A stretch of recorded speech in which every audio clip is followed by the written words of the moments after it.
টাকা আমি চলবো, আমার টাকা আমি স্টাইল করবো, আমার টাকা আমি হেয়ার স্টাইল করবো, আমার টাকা আমি ড্রেস করবো। এখানে জনগণের ফুটকি জ্বলে কেন?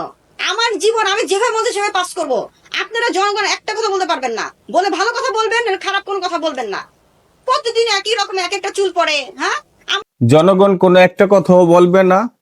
তুমি এই যে চুল মনে করো যে কিছুদিন বান্দরের সালার আঁশ বানায়া লইয়া হো, বান্দরের বালের মতো বানায়া ফেলাও, এরকম বানাইও না। জনগণ আর তোমার এ নিয়ে কোনো কথা বলবে না।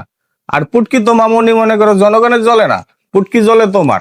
তোমারে বলে ওই যে রাজনা ফাঁস পুটকি মাইরা দিছে শেষ কইরা, এখন তুমি আইছো মনে করো যে অনলাইনে মানে একটু পুটকি মারা দিতে।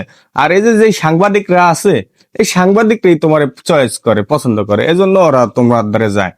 আর আমাদের মতো জনগণ যারা আছে এরা তোমার মানে একটু ইয়ারে না, যদি কয় যে কি বলে ওইটারে, কবে কবে কবে 2000 টাকা দিবে, তারপরে মনে করো যে আমাদের মতো জনগণ তোমার ওই উটকি মারতেও যাইবো না।